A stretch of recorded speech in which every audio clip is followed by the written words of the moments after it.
బాలకృష్ణ గారు బోయపాటి గారి కాంబోలో వచ్చిన అఖండ 2 తాండవం థియేటర్ల దగ్గర ఇప్పుడు రచ్చ చేస్తుందనే చెప్పాలి. సో ఈ సక్సెస్కి కారణం ఏంటో తెలుసుకుందాం ఒక్కసారి.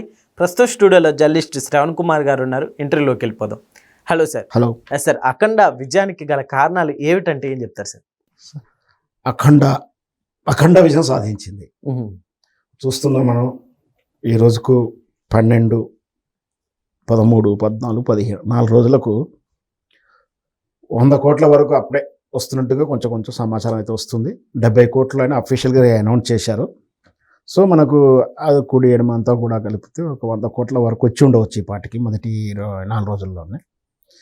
ఈ అఖండ 2 తాండవం ఇంత భారీ ఎత్తున విజయం సాధించడానికి కారణాలు ఒకసారి మనం చూస్తే ఒక 3 కారణాలు అయితే నాకు కనిపిస్తున్నాయండి. ఈ 3 కారణాల వల్ల సినిమా హిట్ అయి ఉండవచ్చు అనేది నేను అనుకుంటున్నా. First one is Balakrishna. ఆ సినిమాలో బాలకృష్ణ హీరో అవ్వడమే సినిమాకు ఒక 70-80% అసెట్ అని చెప్పవచ్చు. ఆ తర్వాత దాంతోపాటు కాంబినేషన్. ఏం కాంబినేషన్? బోయపాటి గారు, బాలకృష్ణ గారి 4వ చిత్రం, రైట్. ఇంకొకటి సినిమాకు ఆ సనాతన ధర్మం మీద ఏదైతే ధర్మాన్ని రక్షిస్తానికి, ఈ దేశ విశ్వాసాలని, హైందవ ధర్మాన్ని కాపాడటానికి మనలో నుంచి ఒకడు ఉంటాడు, ఉంటే ఎలా ఉంటుంది, మన శత్రువులు అంటే చైనా కావచ్చు, పాకిస్తాన్ కావచ్చు, రేపు ఇంకో దేశమైనా కావచ్చు, మన మీద దాడి చేస్తే, మన ధర్మం మీద దాడి చేస్తే, ఎందుకంటే మన బలహీనత ఏందో వాళ్ళకి తెలుసు. మన బలహీనత మన ధర్మం. ఈ ధర్మాల మీద, ఈ విశ్వాసాల మీద దాడి చేస్తే ఎట్లా తిప్పికొట్టాలి, ఎట్లా తిప్పికొడతారు, ఎవరుండాలి, ఎట్లా ఉంటాడు అంటే కథ చూపిస్తూ హైందవ ధర్మ వాల్యూని కథాంశంగా కథ ఏదైతే చేశాడో ఆ అంశంలో అఘోర పాత్రలో బాలకృష్ణ గారు చేసినటువంటి ఆ విన్యాసాలు, ఇవన్నీ కూడా కథాబలం అంటాం దీన్ని. ఈ కథ యొక్క ప్లాట్ఫామ్ అనేది ఈ సినిమాకు విజయానికి కారణం అని చెప్పొచ్చు. ఇక 3వది కారణం, సినిమా ఆలస్యం అవ్వడం, ట్రోలింగ్ జరగడం కూడా ఒకందుకు హెల్ప్ అయిందని చెప్పొచ్చు.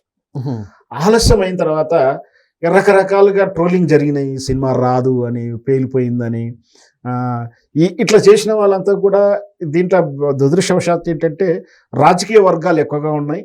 కొంత అభిమానులు వేరే హీరోల అభిమానులు కూడా ట్రోలింగ్ చేయడం కూడా జరిగింది. ఏది జరిగినా కూడా ఆలస్యం అవ్వడం కూడా కొంచెం హెల్ప్ అయింది.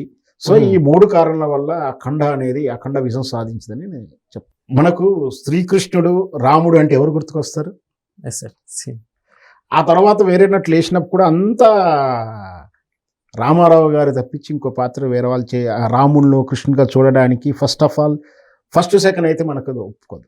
అంత అప్పుడు రాముడు అంటే ఎన్టీ రామారావు గారే, కృష్ణుడు అంటే ఎన్టీ రామారావు గారే గుర్తుకొస్తారు. అట్లాగే కొన్ని పాత్రల విషయంలో ఈ యాక్షన్ చిత్రాల్లో బాలకృష్ణ గారే, అఘోరలో ఆ గెటప్లో ఆయనకి ఇచ్చినట్టు ఆ రుద్రతాండం ఏదైతే ఉందో, ధర్మ పరిరక్షణార్థం, సనాతన ధర్మాన్ని కాపాడడానికి ఆయన చేసినటువంటి ఆ త్రిశూలంతో చేసేది కానీ, ఏకంగా మనిషినే దిష్టి తీసేటువంటి విధానం కానీ, అవన్నీ కూడా చాలామంది ట్రోల్ కూడా చేస్తున్నారు. ఎందుకంటే మనిషిని ట్రోల్ చేయడం ఏంద్రా బాబు, ఇదేంద్రా బాబు అని. కానీ సినిమాలో లాజిక్ లేదు. ఆ విన్యాసాలు మనం చాలా సినిమాల్లో చూసాం. అదేంది స్పైడర్ మ్యాన్, ఇట్లాంటి సినిమాలు ఎన్నో చూసాం. ఆ స్పైడర్ మ్యాన్ కానీ ఇట్లాంటివి కానీ అవన్నీ కూడా లాజిక్ లేని సినిమాలే కదా. ఓ టార్జన్ సినిమా తీసుకున్నా అలా చేసేటువంటి ఆ సినిమాలు కూడా నిజ జీవితానికి దూరమైనటువంటి విన్యాసాలే కదా. ఓ టార్జన్ చూసుకున్నా అట్లాంటి ఇవన్నీ సోషియో ఫాంటసీ క్యారెక్టర్స్ అంటాం. అవన్నీ కూడా ఏదైనా ప్రాబ్లం వచ్చినప్పుడు ఆ స్పైడర్ మ్యాన్ నుంచి కాపాడడం, బిల్డింగ్లన్నీ ఎక్కి దుంకడాలు, ఇవన్నీ కూడా సామాన్యుడు చేసే పని అనేది కాదు కదా. అసలు సినిమా అంటే లాజిక్ లేని విషయం కదా. మనకు సినిమాలు అంటేనే లాజిక్ ఏదో కూడా చూడరు. ఎందుకంటే మనం గతంలో కూడా చెప్పాను, ఆ హీరోయిన్ ఏదో రేప్ జరుగుతుంటేనో, సిస్టర్ రేప్ జరుగుతుంటే ఆ హీరో వచ్చి కాపాడాలని కోరుకుంటాడు ప్రేక్షకుడు. అప్పుడు హీరో వచ్చి ఆ బుల్లెట్ నుంచి అప్పుడే వచ్చి ఏదో అక్కడి నుంచి పోతుంటాడు, వచ్చేస్తాడు, ఆ హీరోల వీళ్ళని తన్నేస్తాడు. కానీ ఆ హీరో అక్కడి నుంచి ఎందుకు పోతున్నాడు, అప్పుడు ఆయనకేం పని అని ఎవరు లాజిక్ అడగడు. ఆ లాజిక్ చెప్తూనే సినిమా చూస్తున్నాడు. కానీ అక్కడ హీరోయిన్ బాధపడుతున్నప్పుడు, రేపు గురవుతుంటే హీరో వచ్చి కాపాడితేనే దాన్ని సాటిస్ఫై అవుతాడు ప్రేక్షకుడు. సో అట్లాగే ఆ క్యారెక్టర్లని ఆ సీన్ల ఆ సన్నివేశంలో రసానుభూతి పొందాలే కానీ ఆ లాజిక్లు చూడొద్దు.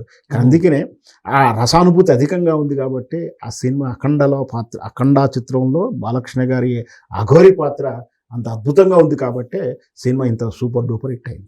ఎస్ సార్, యాక్చువల్లీ ఈ మధ్య కాలంలో వస్తున్న మూవీస్ అంటే ఫస్ట్ పార్ట్ అని, సెకండ్ పార్ట్ అని, సో ఎక్కువగా వస్తున్నాయి. సో అన్నిట్లో ఫస్ట్ పార్ట్ కాస్త విజయం సాధిస్తే సెకండ్ పార్ట్ నిరాశపరచడమే జరిగింది.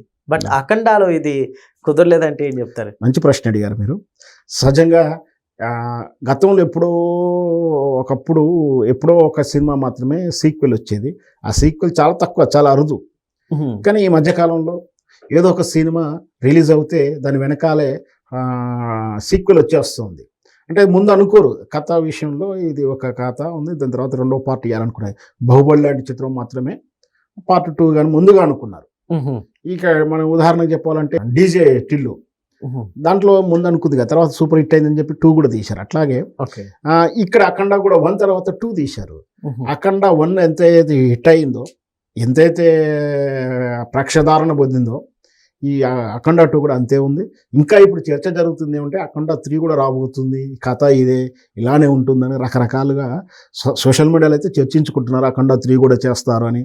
సో అఖండ 3 వస్తే విజయం అవుతుంది అంటే ఖచ్చితంగా ఈ తరహానే ఏదైతే సమాజ ఉద్ధరణ కోసం, సమాజం కోసం, ఊరి కోసం ఒక హీరో పడేటువంటి ఈ త్యాగాలు కానీ, కష్టాలు కానీ, విన్యాసాలు కానీ కథాంశంతో వస్తే ఖచ్చితంగా ఈ 2 కాదు, రేపు వచ్చే 3 కూడా హిట్ అవుతుంది అని కూడా చెప్పచ్చు. సార్, ఈ మూవీలో మనం చూసుకుంటే మెయిన్ హైలైట్ పాయింట్ ఏదంటే ఏదని చెప్తారు?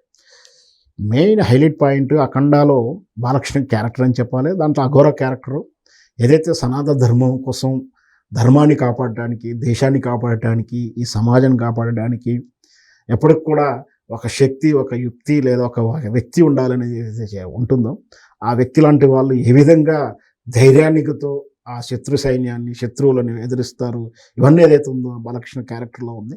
ఈ సినిమా హైలైట్ అంటే బాలకృష్ణ గారి అఘోర క్యారెక్టర్ అని చెప్పాలి. అఘోర క్యారెక్టర్లో అన్ని చాలా చాలా సిచ్యువేషన్స్ ఉన్నాయి.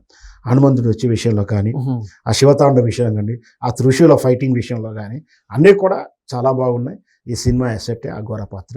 ఖచ్చితంగా ఏదైతే ఉద్దేశంతో వాళ్ళు ఈ సినిమా తీశారో అంతకన్నా ఎక్కువ సక్సెస్ సాధించారని చెప్పొచ్చు.